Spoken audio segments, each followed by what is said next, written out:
क्या खिचड़ी। Hello students, current affairs की class में आज हम लोग यूनियन बजट डिस्कस करेंगे। यूनियन बजट के की पॉइंट्स को देखेंगे, कितना बजट आया है, कितने पिलर्स पर इस बार का बजट आधारित है और गवर्नमेंट ने किन किन क्षेत्रों में ज़्यादा इनिशिएटिव लेते हुए पैकेज दिए हुए हैं। कोविड-19 के बाद ये पहला बजट है, तो आप सब लोग जानते हैं बहुत ही ज़्यादा इम्पोर्टेंट हो जाता है क्योंकि अर्थव्यवस्था पूरी तरह से ठप हो चुकी है और रिकवरी जो आजकल गवर्नमेंट फोकस कर रही है वी शेप रिकवरी के लिए, तो उसमें वो क्या क्या करना चाह रही है। बजट स्टार्ट करने से पहले हम लोग सबसे पहले बजट जान लेते हैं कि क्या है।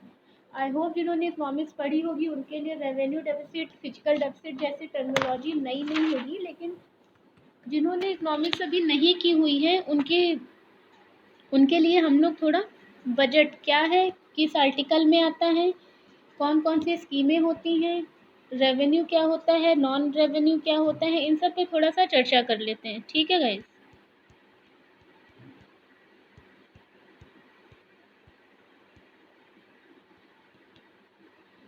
बजट, अगर हम लोग बजट की बात करें तो बजट है क्या। बजट क्या होता है, सरकार के एक साल की योजना होती है कि वो किस क्षेत्र में कितना कार्य करेगी और उसके कैसे करेगी, कितना पैसा उसके लिए चाहिए, इन सब पर ध्यान दिया जाता है। ठीक है गाइस। बजट में दो चीज़ें आती हैं, रेवेन्यू और एक्सपेंडिचर, यानी सरकार को पैसा कहाँ कहाँ से आ रहा है और कहाँ सरकार का पैसा कहाँ कहाँ पे जा रहा है।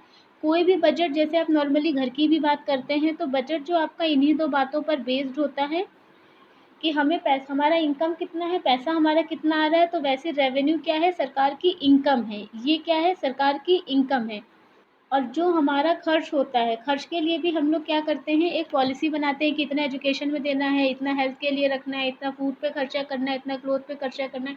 सब लोग अपने अपने घर का जैसा बजट बनाते हैं, वैसे ही सरकारें भी बजट बनाती हैं देश के लिए कि एग्रीकल्चर में कितना देना है, इंफ्रा के लिए कितना देना है, कितना हेल्थ में देना है, एजुकेशन में देना है। ठीक है गाइस।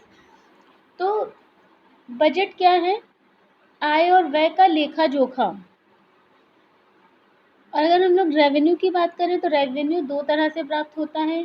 एक रेवेन्यू रिसिप्ट होती है, राजस्व प्राप्ति, और दूसरी होती है कैपिटल रेवेन्यू यानी पूंजीगत प्राप्तियां। रेवेन्यू रिसिप्ट की बात अगर हम करें कि ये है क्या, तो रेवेन्यू रिसिप्ट उसे कहते हैं जहाँ पे सरकार की परिसंपत्तियां भी कम नहीं हो रही होती हैं और उधार भी बढ़ नहीं रहा होता है। ठीक है गाइस। रेवेन्यू रिसिप्ट क्या होगा आपका, एसेट गवर्नमेंट की क्या है, कम ना हो, और उधार यानी डेब्ट क्या है, वो बढ़े ना। अगर ये क्या है, हमारा रेवेन्यू रिसिप्ट है। और अगर इसी के अपोजिट में बात करें कैपिटल रिसिप्ट की, तो ये क्या है, इससे क्या होगा, एसेट होगी सरकार की कम। ठीक है गाइस। और डेब्ट होगी ज़्यादा, यानी हम अपनी संपत्तियों को बेचेंगे और उधार ज़्यादा लेंगे पैसा इकट्ठा करने के लिए। ठीक। अब अगर हम लोग कहें कि इसकी अगर बात करते हैं रेवेन्यू रिसिप्ट की, तो रेवेन्यू रिसिप्ट जो होता है वो हमें कहाँ कहाँ से प्राप्त होता है। तो रेवेन्यू रिसिप्ट हमें दो तरह से मिलता है, उसको भी देख लीजिए आप लोग कि रेवेन्यू रिसिप्ट हमें कहाँ कहाँ से मिलता है, सरकार को पैसा कहाँ कहाँ से मिलता है, टैक्स रेवेन्यू और नॉन टैक्स रेवेन्यू। ठीक है गाइस। अगर टैक्स रेवेन्यू की बात करें तो जीएसटी हो गया, इनकम टैक्स हो गया, कॉर्पोरेट टैक्स हो गया, कस्टम टैक्स हो गया, जो सरकार के द्वारा कर लगाए जाते हैं वो टैक्स गवर्नमेंट को वापस नहीं करने होते हैं। सरकार वो पैसा किसी को नहीं देती है, ना वो उधारी का पैसा है, ना वो किसी एसेट को बेच कर लाया गया पैसा है। वो पैसा कैसा है, हमने इनकम जो की है, एक व्यापारी जब इनकम करता है, कहीं स्कूल चल रहे हैं, कहीं हमारी जो इकोनॉमिकल एक्टिविटीज़ में इन्वॉल्व जो भी बिजनेस होते हैं, उनसे जो टैक्सेस दिए जाते हैं वो सरकार को किसी को भी वापस करना नहीं होता है। तो ना वो सरकार की लायबिलिटी नहीं होती है और डेब्ट नहीं होता है। उसी तरह से अगर हम नॉन टैक्स रेवेन्यू की बात करें तो इसमें सरकार जो प्राप्ति है वो सरकार की जो सरकारी कंपनियां हैं उनका लाभांश, ऐसा लाभांश जो फ्यूचर में वापस आ जाए। ठीक है। जैसे कि मान लीजिए गवर्नमेंट ने एक पीएसयू बना दिया, ठीक, गवर्नमेंट ने एक पीएसयू बना दिया और उसको क्या कर दिया, लीज पे दे दिया। तो ये एसेट की एसेट बनी रहेगी और इससे क्या होगा, पैसा जनरेट होता रहेगा। अब एसेट भी नहीं हुई और उधारी भी नहीं हुई। आप लोग ने देखा होगा, जैसे आप छोटा सा अगर कोई एग्जाम्पल ले लें कि मान लीजिए कि आपके पास कोई छोटी सी शॉप है, आप उसमें खुद बिजनेस नहीं कर रहे हैं लेकिन आपने वो शॉप बना दी है और उसको रेंट पे दे दिया है। ठीक, रेंट पे देने का मतलब क्या है कि वो आपको पर मंथ क्या देगा, रेंट देगा, यानी वो डिविडेंड दे रहा है उसको, और उसकी कैपिटल भी बनी हुई है आपकी और पैसा भी जनरेट हो रहा है। अब सरकार भी ऐसे ही करती है कि जो सरकारी कंपनियों का लाभांश होता है, या जैसे कि कुछ ऐसे पीएसयूज हैं या कुछ ऐसे सेक्टर्स हैं जिनको गवर्नमेंट क्या करती है, लीज पे दे देती है और उससे पैसा जनरेट करती है, जैसे स्पेक्ट्रम्स हो गए, पेनाल्टी हो गई। ठीक, आई होप कि आप लोगों को यहाँ तक समझ में आ गया होगा। अब हम लोग अगर कैपिटल रिसिप्ट्स की बात करते हैं, सीआर की, तो ये भी दो तरह से होगा, डेप्ट सीआर और नॉन डेप्ट सीआर। ये होता है आपका पूंजीगत प्राप्तियां, ऋण पूंजीगत प्राप्तियां, और यह होता है गैर ऋणगत पूंजीगत प्राप्तियां। ठीक, अगर हम सीआर की बात करें तो सीआर क्या है, अभी हमने बताया कि ऐसी प्राप्तियां जिससे परिसंपत्तियां सरकार की कम हो जाएं, एसेट सरकार के कम हो जाएं और उधारी सरकार की बढ़ जाए। यहाँ तक क्लियर है गाइस। अब हम लोग अगर इसकी उसकी बात कर लेते हैं आर्टिकल की, कि किस आर्टिकल में ये आता है।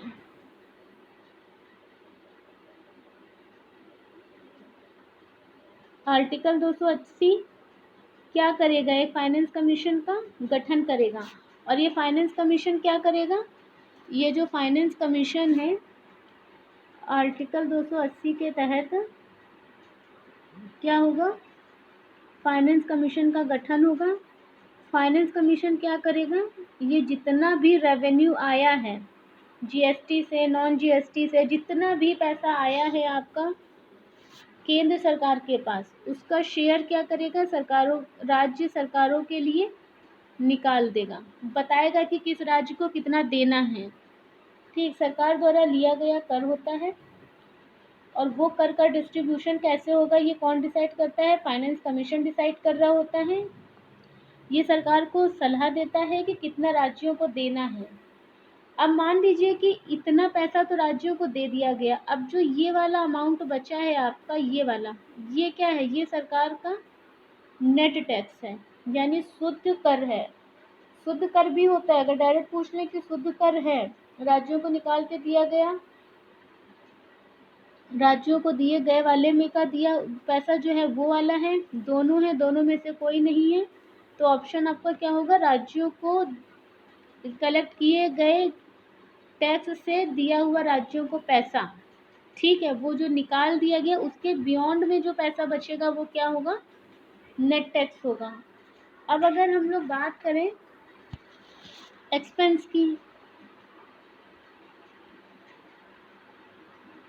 एक्सपेंस की अगर बात करते हैं तो ये भी दो तरह से होगा, ये होगा सेंट्रल स्पॉन्सर्ड स्कीम और एक होगा सेंट्रल सेक्टर स्कीम। ठीक है, सेंट्रल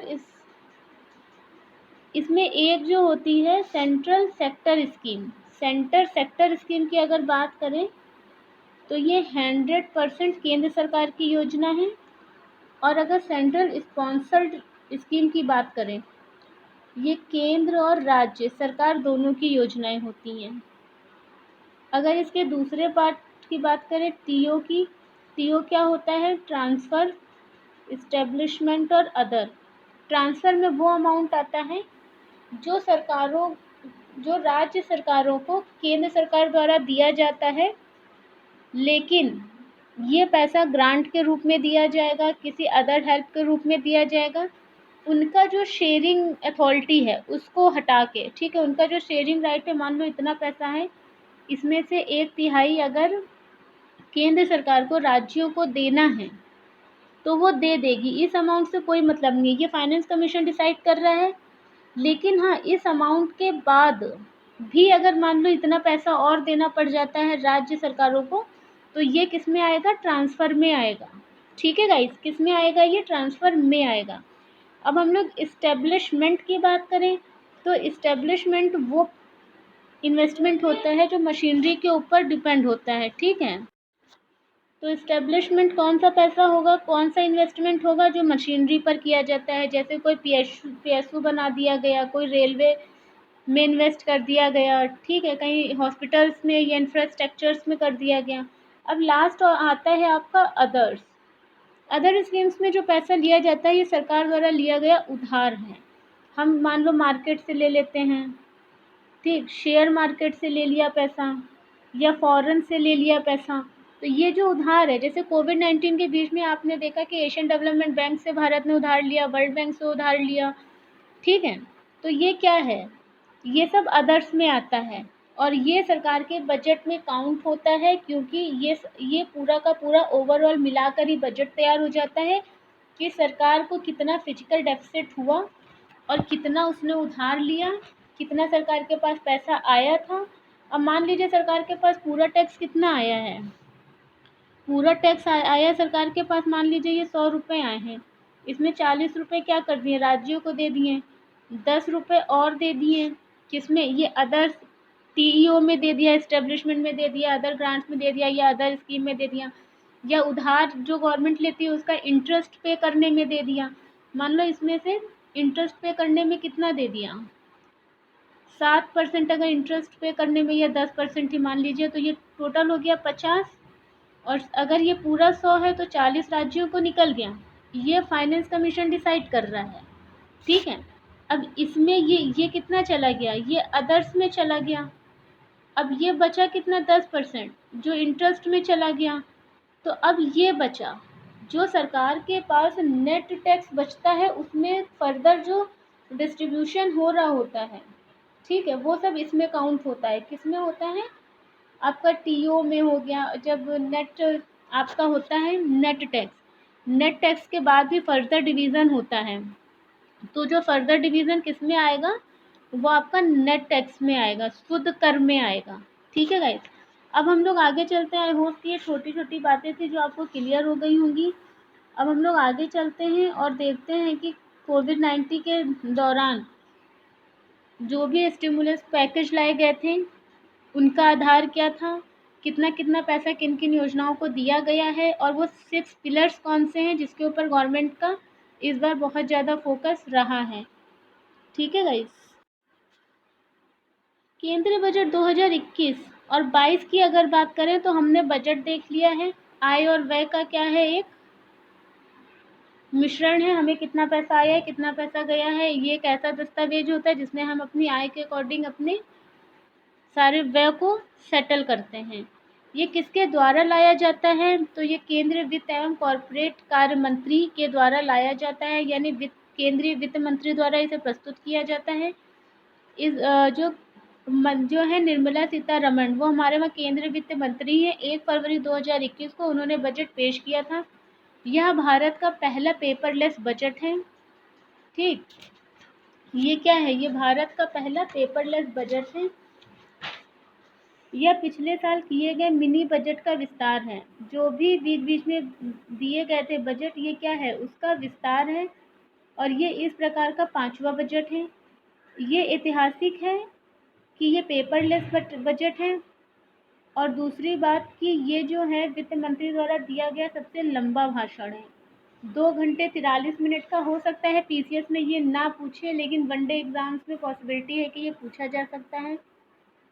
6.5 करोड़ लोगों ने आरटीआर किया है। मतलब कितने लोगों ने आरटीआर किया है? 6.5 करोड़ लोगों ने, जो 2014 में कितना था? 3.5। यानी कि आईटीआर करने की जो आपकी संख्या थी उसमें बहुत तेजी से वृद्धि हुई है। इसके लिए जो योजना लाई गई थी वो ये है कि विवाद से विश्वास योजना। अगर पूछ ले विवाद से विश्वास योजना क्या है, तो वो जो है टैक्स के जितने भी मतलब कि जो भी कॉम्प्लिकेशंस आ रही थी उनको सॉर्ट आउट करने के लिए ये योजना लाई गई थी। क्या योजना का नाम था? विवाद विवाद से विश्वास योजना, इसका लाभ कितने लोगों ने उठाया? 1 लाख से अधिक लोगों ने। 119847 करोड़ जीएसटी का संग्रहण हुआ है। ये भी बहुत ही ज़्यादा कॉन्सेप्चुअल क्वेश्चन है, हो सकता है स्टेटमेंट में पूछ ले आपसे।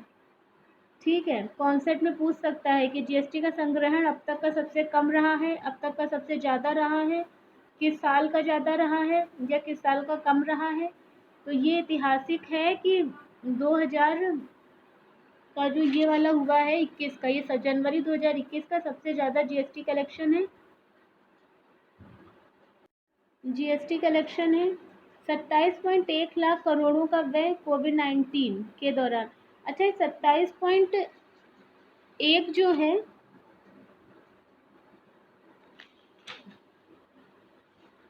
27.1 ये क्वेश्चन पूछा जा सकता है कि 27.1 लाख करोड़ का व्यय जो कोविड-19 के दौरान पर किया गया, ये केंद्र सरकार ने किया है या भारतीय रिजर्व बैंक ने किया है, दोनों ने मिलकर किया है या किसी अन्य संस्था ने किया है? तो इसका आंसर होगा कि भारत सरकार और रिजर्व बैंक ऑफ इंडिया ने स्टिमुलस पैकेज के रूप में 27.1 लाख करोड़ रुपए का व्यय किया है। यह भारत के सकल उत्पादन के 13% के बराबर है। जो डोमेस्टिक है, ग्रॉस डोमेस्टिक प्रोडक्शन है, उससे कितना है? 13% के बराबर है। अब ये आपका इम्पोर्टेंट हो जाता है कि ग्रॉस डोमेस्टिक प्रोडक्शन या प्रोडक्ट क्या है? ठीक, जीडीपी। तो ये जीडीपी क्या है, कितना है? ये 13 के बराबर, जीडीपी के 13% के बराबर है, 27.1 लाख करोड़ रुपए है। ये किसने किसने मिलके दिया है? केंद्र सरकार और भारतीय रिजर्व बैंक ने मिलके दिया है। तो ये बिल्कुल गलत नहीं होना चाहिए। अगर जीडीपी का पूछे कितना परसेंट है, तो ये भारत की जीडीपी का 13% है। कितना दिया है? 27.1 लाख करोड़। ये स्टेटमेंट में क्वेश्चन पूछ सकते हैं कि राहत कार्यों के लिए कितना 27.1 दिया गया है, 27.8 दिया गया है या 30 दिया गया है। तो इसमें आंसर 27.1 होगा। कितना परसेंट दिया गया है? तो 13% दिया गया है। किससे निपटने के लिए दिया गया है? तो ऑब्वियस कोविड-19 से निपटने के लिए दिया गया है। इस बार का जो थीम था वो क्या है? तो आत्मनिर्भर भारत और राष्ट्र प्रथम का संकल्प था। क्या था? आत्मनिर्भर भारत, सेल्फ रिलायंस इंडिया और राष्ट्र प्रथम, फर्स्ट नेशन है। क्योंकि हमने इस बार क्या देखा, कोविड-19 से बचने के लिए हमने जो सरकारों ने काम किया उसमें हम लोगों ने लाइवलीहुड को ज़्यादा इम्पोर्टेंस दिया, लाइवलीहुड को कम इम्पोर्टेंस दिया। तो जीवन या जीविका में अगर सवाल उठता है तो सरकारों के द्वारा जीवन पे ज़्यादा फोकस किया गया है। वहीं अगर हम बात करें इसके 6 पिलर्स की, तो इस बार का ये भी क्वेश्चन आपका बेसिक है। ये भी बन सकता है कि 2021-22 का बजट कितने स्तंभों पर आधारित है? 7, 8, 6, 5। तो क्वेश्चन आंसर क्या होगा? 6। मे बी आरओ में पूछ ले, वनडे एग्जाम में पूछ ले, या हो सकता है कि आपका ये पीसीएस में भी स्टेटमेंट में दे के पूछ ले। कथन और करनी वाले जो क्वेश्चन आते हैं उनमें ये क्वेश्चन पूछा जा सकता है। इसमें जो पहला है कि स्वास्थ्य एवं खुशहाली, अगर स्वास्थ्य और खुशहाली की बात करें,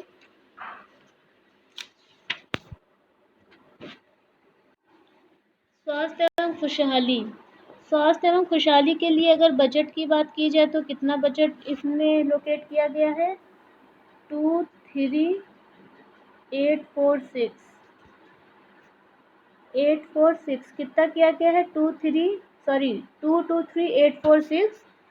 ये जो एक अनुमान लगाया गया था, ठीक है, वो कितना था? हमारा इस साल के बजट के लिए जो अनुमान था वो था इतना, 94,452 करोड़ रुपए।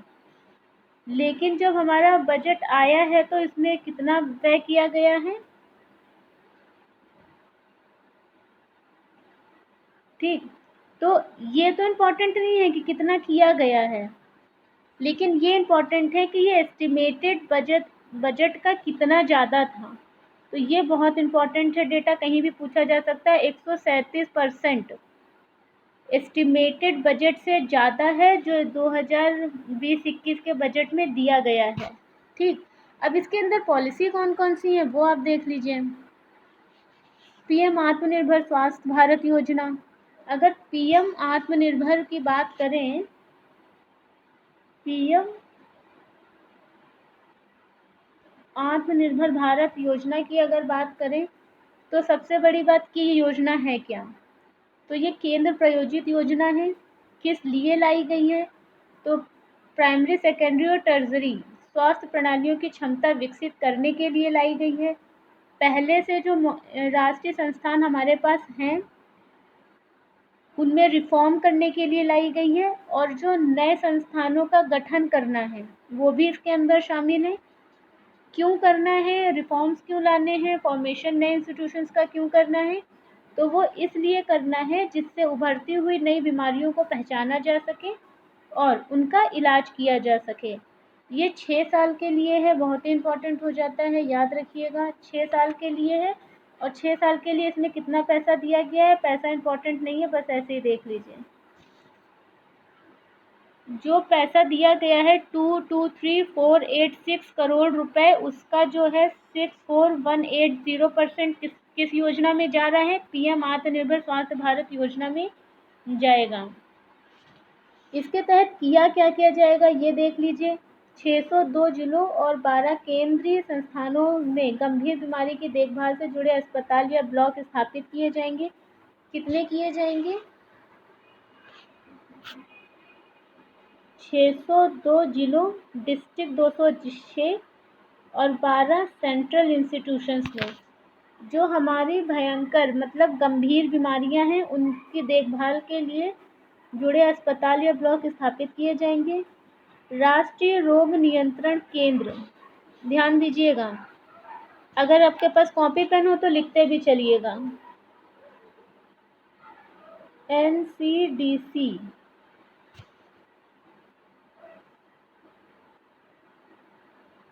National national control disease centre, NCDC। इसके तहत क्या किया जाएगा? पांच क्षेत्रीय शाखाओं यानी रीजनल ब्रांच, 5 क्या होंगी? रीजनल ब्रांच होंगी, और 20 महानगरों में स्थित स्वास्थ्य निगरानी इकाइयों को मजबूत किया जाएगा। और जो पहले से 20 हैं और जो 5 रीजनल ब्रांचेस हैं उनको क्या किया जाएगा? मजबूत किया जाएगा। प्रयोगशालाओं को आपस में जोड़ा जाएगा और एकीकृत स्वास्थ्य सूचना पोर्टल का विकास भी किया जाएगा। केंद्र और राज्य दोनों में, यानी केंद्र शासित प्रदेशों में भी और राज्यों में क्या किया जाएगा?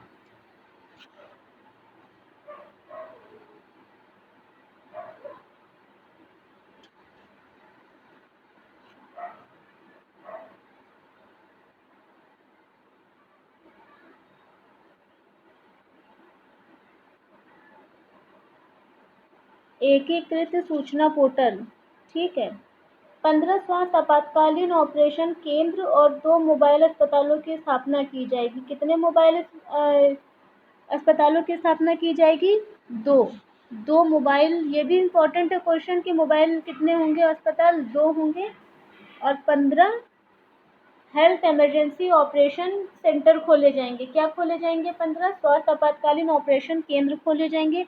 इकोनॉमिक्स के क्वेश्चन बेसिकली सब आपके इन्हीं योजनाओं में से निकलते हैं, इनसे बाहर डाटा नहीं जाता है, ठीक है। अब अगर हम पोषण मिशन 2.0 की बात करें तो दूसरा टॉपिक क्या है हमारा? हम लोग अभी उसी में पहले वाले के अंदर हमने पहले पीएम आत्मनिर्भर भारत योजना डिस्कस किया, अब मिशन पोषण 2.0 की बात करेंगे। तो सबसे पहले क्या ये इस तरह की पहली योजना है? क्वेश्चन यहीं पे आपका बन जाता है, क्या ये इस तरह की पहली योजना है? नहीं, बिल्कुल नहीं, ये इस तरह की पहली योजना नहीं है। इससे पहले पोषण कार्यक्रम और पोषण अभियान चलाए जा रहे थे, उन दोनों को मिलाकर एक योजना बनाई गई है जिसका नाम रखा गया है मिशन पोषण 2.0। क्या नाम रखा गया है? मिशन पोषण 2.0, ठीक है। इसके तहत क्या किया जाएगा? इसका उद्देश्य पोषक तत्वों को बढ़ाने के साथ साथ इनकी डिलीवरी, पहुंच एवं परिणाम को बेहतर करना है। क्या करना है गाइस इसमें? पोषण तत्वों, वो जो न्यूट्रिएंट होता है ना, उसको पहुंचाना है, अफोर्डेबिलिटी बढ़ाना है और उसका रिजल्ट क्या आएगा उसको चेक करना है। ये कितने जिलों में होगी? इसको कितने जिलों ने अपना लिया है? 112 आकांक्षी जिलों में। हम लोगों ने आकांक्षी वाला पहले वाली क्लास में पढ़ा था। तो अभी आप देखिए कि 112 आकांक्षी जिलों में पोषण संबंधी परिणामों को बेहतर करने के लिए यह क्या है, एक स्ट्रैटेजी है। ठीक, अब हम लोग तीसरी योजना की तरफ चलते हैं, जो है आपकी जल पूर्ति की सार्वभौमिक कवरेज। क्या है? जल पूर्ति की सार्वभौमिक कवरेज। इसमें क्या करना है कि 2.86 करोड़ घरों में, कितने घरों में ये इम्पोर्टेंट नहीं है, लेकिन डेटा बहुत लार्ज है कि 2.8 करोड़ घरों में नल कनेक्शन के साथ सभी 4,378 शहरी स्थानीय निकायों में सार्वभौमिक जलापूर्ति के लिए जल जीवन मिशन शुरू किया गया है। ठीक है, क्या शुरू किया गया है? जल जीवन मिशन। कितने घरों को जोड़ना है? 2.8 करोड़ घरों में नल कनेक्शन, और उसके साथ ही साथ 4,378 शहरी स्थानीय निकायों में सार्वभौमिक जलापूर्ति के लिए जल जीवन मिशन शुरू किया गया है। इसमें 500 अमृत शहरों में से जो अपशिष्ट निकलता है उसका भी प्रबंधन किया जाना है। 500 अमृत शहरों में तरल अपशिष्ट का प्रबंधन किया जाना है। जल जीवन मिशन शुरू किया गया है। कौन सा मिशन शुरू किया गया है? जल जीवन मिशन शुरू किया गया है सार्वभौमिक जलापूर्ति के लिए।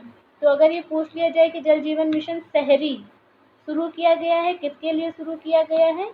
तो सार्वभौमिक जलापूर्ति के लिए शुरू किया गया है। कितने करोड़ घरों में नल कनेक्शन देना है? तो ये कनेक्शन देना है आपको 2.86। ठीक है,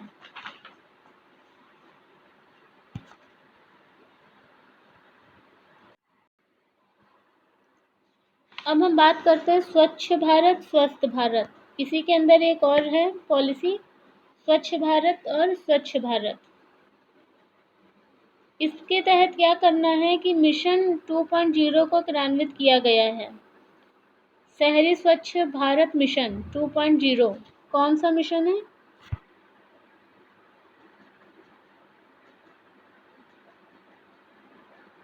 शहरी स्वच्छ भारत मिशन 2.0 को शुरू किया गया है। इसका टाइम ड्यूरेशन देख लीजिए क्या है। इसका जो टाइम ड्यूरेशन है, इसका टाइम ड्यूरेशन कितना है? 2021 से 2026, 5 साल के लिए योजना है स्वच्छ भारत स्वस्थ भारत। इसके की पॉइंट्स क्या क्या हैं ये देख लीजिए। संपूर्ण मल प्रबंधन और गंदे जल का संशोधन, जितना भी वेस्ट मटेरियल है उसको जो है उसका मैनेजमेंट करना और जल को साफ करना, कचरे को अलग अलग करना, उसके डेस्टिनेशन पर ही क्या करना है, कचरे को अलग अलग करना है। सिंगल यूज़ प्लास्टिक में कमी लाना है। निर्माण और ध्वंस की गतिविधियों से, ये आपका वो है अधिनियम है 2016 का। उसके तहत भी ये बताया गया है कि निर्माण और विध्वंस की गतिविधियों से उत्पन्न मलबे के प्रबंधन से वायु प्रदूषण को कम करना है। बड़े बड़े कचरा स्थलों को बायो रेमेडीज, बड़े बड़े कचरा स्थलों का क्या करना है? बायो रेमिडेशन करना है, वहीं पर उन सबको ख़त्म करना है। एक लास्ट है आपका स्कैम नीति। स्कैम नीति में ज़्यादा कुछ नहीं है, बस एक पॉइंट इम्पॉर्टेंट है कि निजी वाहनों के मामले में 20 साल और वाणिज्यिक वाहनों के मामले में 15 साल बाद स्वचालित फिटनेस केंद्रों में फिटनेस प्रशिक्षण कराए जाने का प्रस्ताव किया गया है। ठीक है, अब हम लोग सेकंड टॉपिक की तरफ अपने चलते हैं, भौतिक एवं वित्तीय पूंजी और अवसंरचना। अगर इसकी बात की जाए,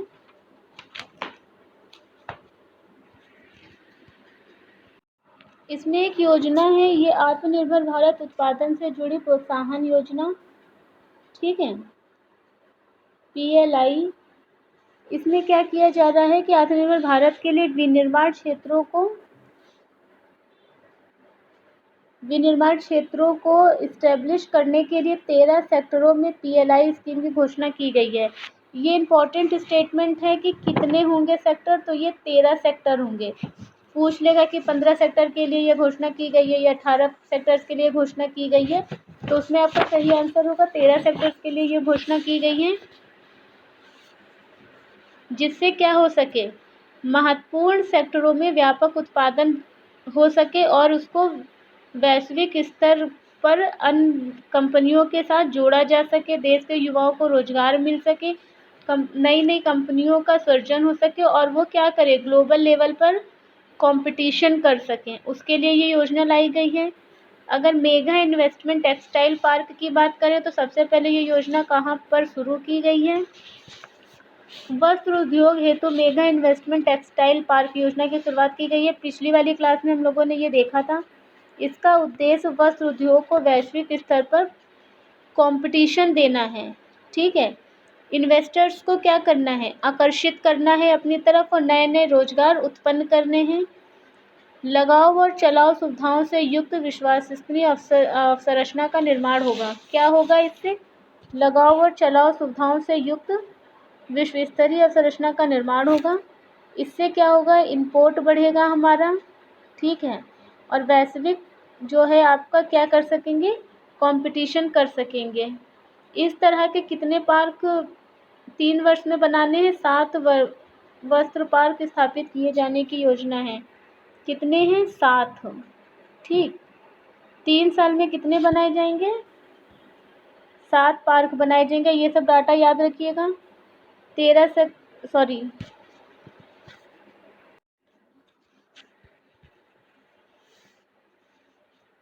अवसंरचना की अगर बात कर लें तो पाइपलाइन वाले जो आपकी इस समय योजना चल रही है, राष्ट्रीय अवसंरचना पाइपलाइन, ये 2019 में घोषित की गई थी। अब इसमें 74,000 परियोजनाएं शामिल की जा चुकी हैं। तो अवसंरचना में कितनी योजनाएं जो 2019 में लाई गई थी, उसमें अब तक कितनी योजनाएं शामिल हो चुकी हैं, 74,000। ठीक है, इससे क्या करना है, 3 क्षेत्रों पर जोर दिया जाना है। जो आपकी एनआईपी है, क्या करना है इसमें, एनआईपी मतलब आपकी जो राष्ट्रीय अवसंरचना पाइपलाइन है, इसके 3 उद्देश्य हैं। संस्थागत संरचनाओं का निर्माण करना है, संपत्ति के मुद्रीकरण पर ज़्यादा बल देना है और केंद्रीय तथा राज्य बजट में पूंजीगत व्यय का हिस्सा बढ़ाना है। ठीक, अब हम लोग आगे चलते हैं और देखते हैं कि हमारा जो आकांक्षी भारत के लिए समावेशी विकास क्या है। आकांक्षी भारत के लिए अगर समावेशी विकास की बात की जाए तो इसके लिए जो बजट दिया गया है, ये प्रवासी मजदूर व श्रम और वित्त समावेशन को शामिल करेगा। कृषि पे फोकस होगा, कृषि वित्त पे फोकस है, ऑपरेशन ग्रीन योजना पे फोकस है। ठीक है, अगर श्रमिक की बात करें, आकांक्षी भारत में आपके कई टॉपिक आ रहे हैं। इसमें है आपका एग्रीकल्चर, लेबर और फाइनेंस, हाँ फाइनेंस इंक्लूजन, ठीक है, वित्त समावेशन। तो इसमें अगर एग्रीकल्चर की बात की जाए तो किसानों के लिए न्यूनतम समर्थन मूल्य सभी कमोडिटीज़ के लिए लागत की तुलना में कम से कम 1.5 हो गया है। कितना हो गया, ये जो आपका एक है नहीं, क्या है आपका इनिशियल कमोडिटी एक्ट, कितना कम हो गया है, ये देखिए आप लोग 1.5 गुना हो गया है। कितना हो गया, 1.5 गुना हो गया किसानों के लिए न्यूनतम समर्थन मूल्य, यानी मिनिमम सपोर्ट प्राइस सभी कमोडिटीज़ के लिए, मतलब सभी जो भी एग्रीकल्चर होंगे, जैसे गेहूँ, चावल, दलहन, सबके लिए कितना है, कमोडिटीज़ के लिए लागत की तुलना में जितनी भी लागत लगी है उसकी तुलना में कितना है, कम से कम 1.5 गुना, 1.5 गुना हो गया है। मतलब आपकी लागत का 1.5 गुना हो गया है। वहीं पे अगर हम ऑपरेशन ग्रीन योजना की बात करें तो कृषि और सहायक उत्पादों में मूल्य संवर्धन व उसके निर्यात को प्रोत्साहन देने के लिए ऑपरेशन ग्रीन योजना को शुरू किया गया है, जिसमें टमाटर, प्याज और आलू शामिल है। क्या क्या शामिल है ऑपरेशन ग्रीन योजना में, टमाटर, प्याज और आलू। अब अगर हम लोग श्रमिक की बात करें तो इसमें प्रवासी कामगार और श्रमिक हैं। कामगारों से संबंधित प्रावधान क्या है, उसके 4 प्रावधान हैं। 4 प्रावधानों को सुन लीजिए। न्यूनतम वेतन सभी श्रेणियों के कामगारों पर लागू होंगे। जो भी न्यूनतम वेतन है जैसे मनरेगा का, तो वो क्या होगा, सभी कामगारों पे लागू होंगे और सभी कर्मचारी राज्य बीमा निगम के तहत आएंगे। मतलब अब अनऑर्गेनाइज्ड सेक्टर जो है उसको ऑर्गेनाइज्ड करने के ऊपर सरकार का ध्यान है, जिससे जो कोविड-19 का एक दौर था उसमें बहुत सारे अनऑर्गेनाइज्ड जो लेबर थे उनको बहुत सारी फैसिलिटीज़ नहीं मिल पा रही थी, तो वो सबको मिल सके। समावेशी विकास, सस्टेनेबल डेवलपमेंट के लिए हमें क्या करना पड़ेगा, उन सबको रजिस्टर्ड करवाना पड़ेगा, उनको ऑर्गेनाइज सेक्टर में लाना पड़ेगा। इसीलिए सरकारें क्या कर रही हैं, उनको ऑर्गेनाइज कर रही हैं। महिलाओं को सभी श्रेणियों में तथा उचित सुरक्षा के साथ रात की शिफ्ट में भी काम करने की अनुमति दी जाएगी और उनकी सेफ्टी के साथ काम करने की दी जाएगी अनुमति, कि उनको सुरक्षा प्रदान की जाए और उनके लिए काम उपलब्ध कराया जाए। इसी प्रकार कर्मचारियों पर एकल पंजीकरण लाइसेंस प्राप्त करना आसान बनाया जाएगा, जिससे वो क्या करें, एकल सिंगल रजिस्ट्रेशन लाइसेंस बनाना आसान किया जाएगा। ऑनलाइन रिटर्न के साथ अनुपालन भार कम किया जाएगा। ठीक है गाइस। अब अगर हम लोग बात करें मानव पूंजी को मजबूत बनाना, तो मानव पूंजी के लिए वही है कि शिक्षा से संबंधित प्रावधान और SC/ST जनजाति कल्याण। ठीक, तो इसमें जो है अम्ब्रेला बॉडी के रूप में एक भारतीय उच्च शिक्षा आयोग स्थापित करने का प्रस्ताव किया गया है। क्या किया गया है, अम्ब्रेला बॉडी के रूप में एक अम्ब्रेला बॉडी क्या है, जिसमें कई सारी योजनाएं आ सकें, कई सारी फैसिलिटीज़ दी जा सके, तो शिक्षा आयोग स्थापित करने का भी प्रस्ताव है।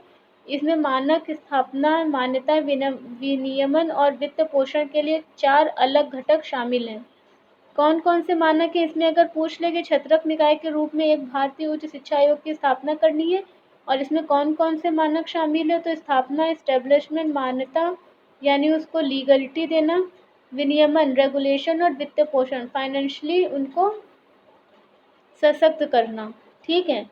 लद्दाख में उच्च शिक्षा तक पहुंच के लिए सरकार ने लेह में केंद्रीय विश्वविद्यालय स्थापित करने का प्रस्ताव किया है। ये बहुत ही ज़्यादा इम्पोर्टेंट है कि लेह में क्या करने का प्रस्ताव दिया गया है, केंद्रीय विश्वविद्यालय स्थापित करने का प्रावधान दिया गया है, या ये कहते हैं कि केंद्रीय विश्वविद्यालय हाल ही में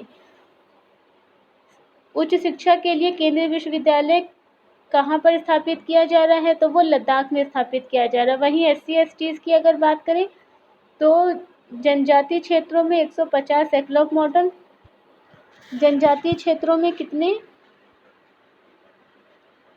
750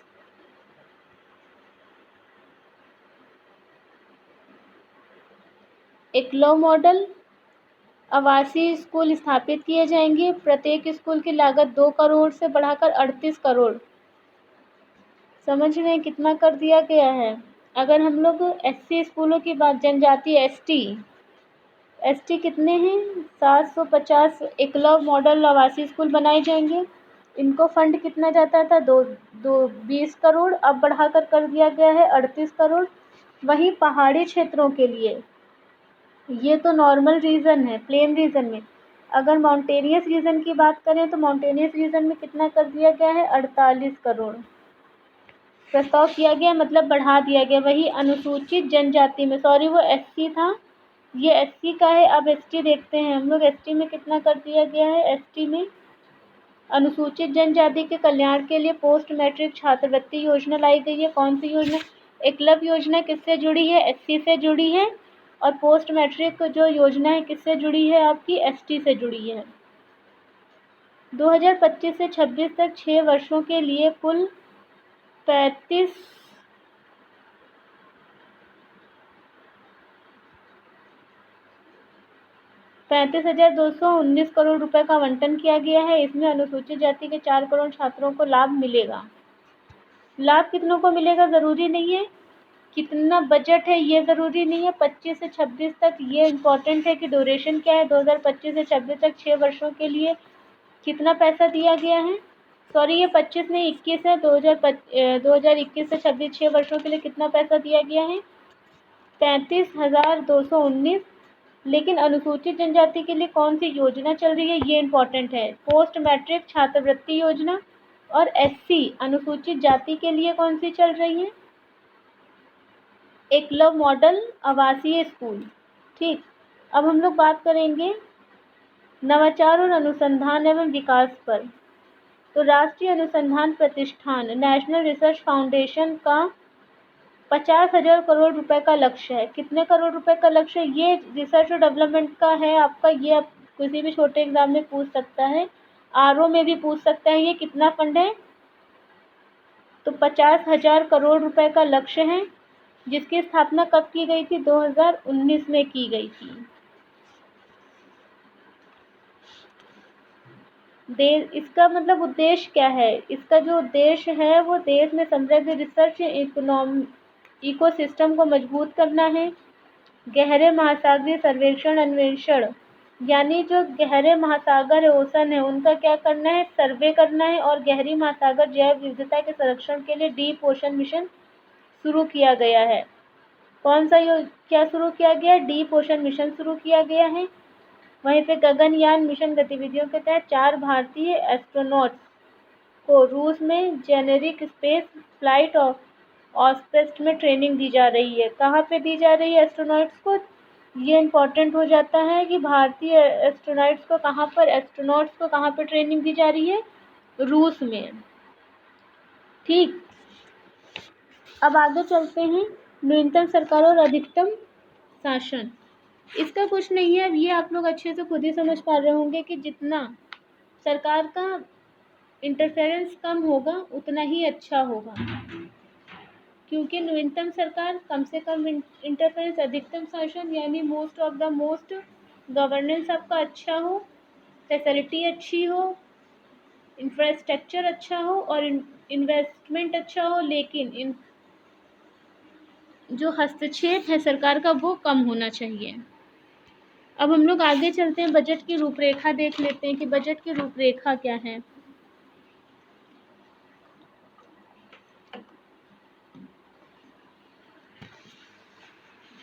बजट का साइज कितना है इस बार का? ये आप लोग देख रहे हैं कि साफ दिख रहा है कि बजट का साइज कितना है? 34.83 करोड़ रुपए। ये क्या है? आपका बजट का साइज है।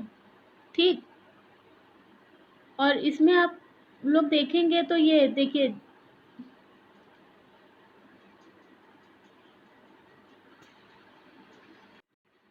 हम लोग अगर बजट प्रोफाइल की बात करें तो बजट कितना है हमारा? बजट है 3.83 करोड़ रुपए का। ये आपकी स्कीम्स हैं। एक्सपेंडिचर गवर्नमेंट का कितना है? 14.33%। 14.33% क्या है? स्कीम एक्सपेंडिचर है। Transfer, establishment and others expenditure कितना है?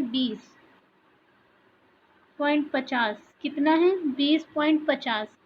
अब देखिए, स्कीम एक्सपेंडिचर 14 और ये ट्रांसफ़र हो गया आपका कितना? 20.50। इसमें सेंट्रल सेक्टर स्कीम्स की अगर हम बात करें, ये वाली सेंट्रल सेक्टर स्कीम्स एक्सपेंडिचर है कितना? टोटल कितना है? 14.33।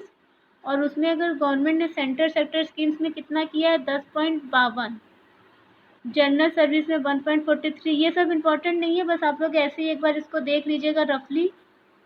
और अगर इधर बजट साइज में अगर इसकी बात करें, कैपिटल रेवेन्यू कितना है? ग्रॉस टैक्स रेवेन्यू है 22.17।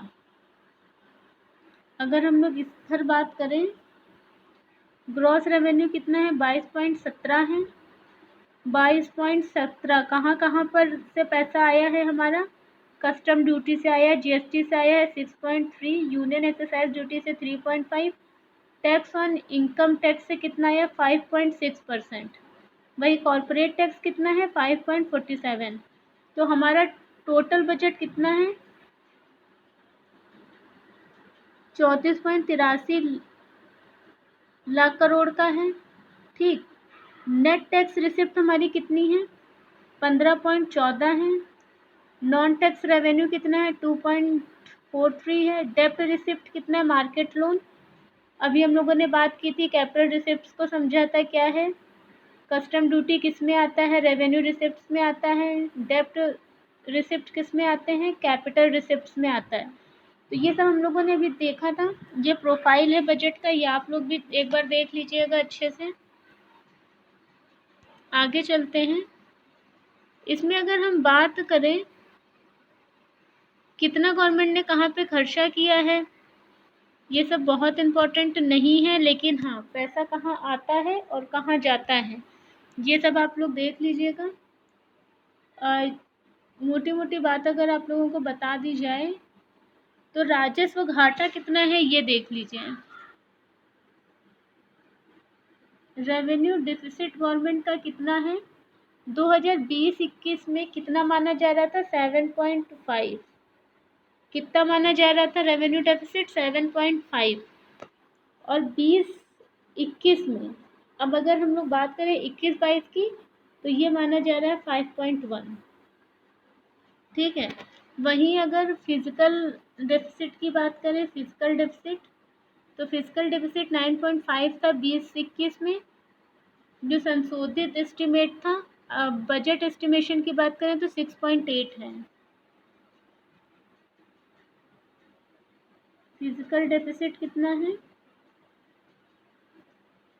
20-21 में था 9.5, वहीं पर 21-22 में है 6.8।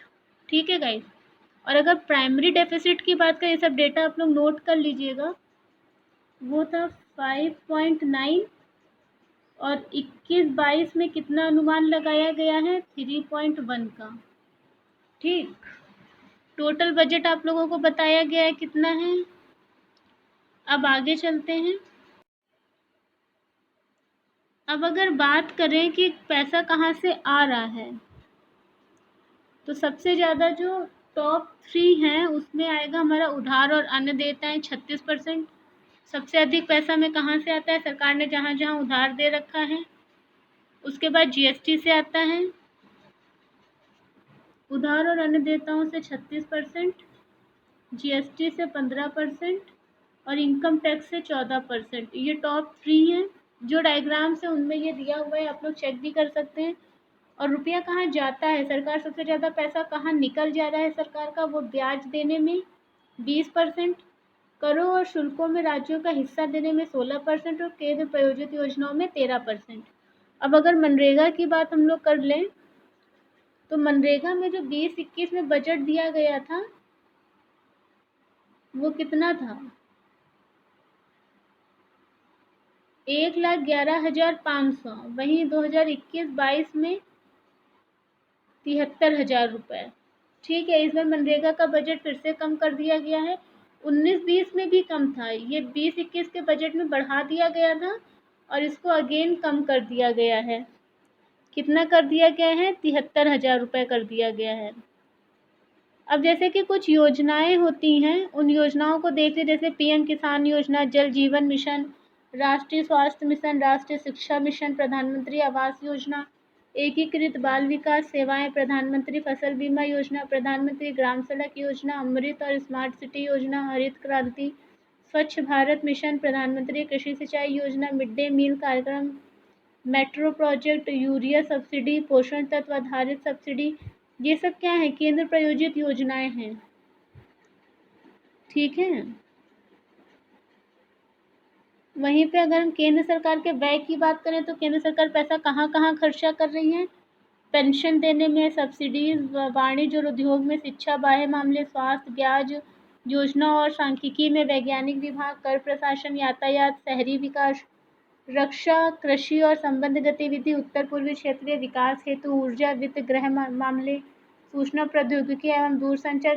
केंद्र सरकार का पैसा कहाँ कहाँ जा रहा है, इन सारी योजनाओं में जा रहा है। ठीक है।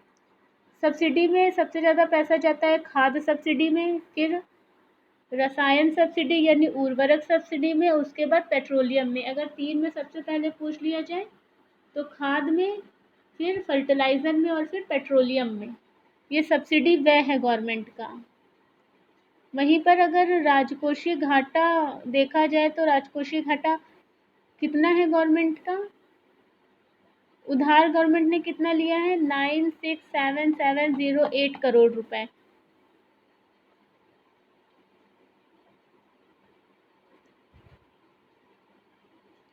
ठीक है गाइस। ये सारा आपका है, जिसमें आयकर, कर प्रस्ताव, राजकोषीय नीति, मानव पूंजी, समग्र विकास, वित्तीय सुधार, ये सब है स्वामित्व स्कीम। लेकिन जितना इम्पोर्टेंट है कि फिजिकल घाटा कितना है, कितना पैसा आता है, कितना पैसा जाता है, कहाँ जाता है, कहाँ से आता है, ये आप लोगों को एक ओवरव्यू पता होना चाहिए बजट का। इसकी जो पॉलिसीज़ हैं, क्वेश्चन वगैरह सब वहीं से निकलने हैं। तो आप लोग अच्छे से डेटा पढ़ लीजिएगा जो भी इसमें दिया हुआ है। ये वाले डायग्राम वगैरह देख लीजिएगा। ठीक है गाइस, ये रिसिप्ट है गवर्नमेंट को कहाँ कहाँ से पैसा आ रहा है। ठीक है, हम लोग बजट अपना कंप्लीट कर चुके हैं। कल की क्लास में इकोनॉमिक सर्वे करते हैं। ओके गाइस, कैसे लगी क्लास आप लोग को? लाइक ज़रूर करिए, शेयर ज़रूर करिए, किसी की हेल्प हो सकती है आपके शेयर करने से। और डिसलाइक करिए, नहीं समझ में कुछ आता है कमेंट बॉक्स में मेंशन करिए। डिसलाइक करने का रीज़न क्या है वो भी मेंशन करिए, जिससे हम लोग अपना इम्प्रूवमेंट कर सकें। Okay guys, thank you, bye.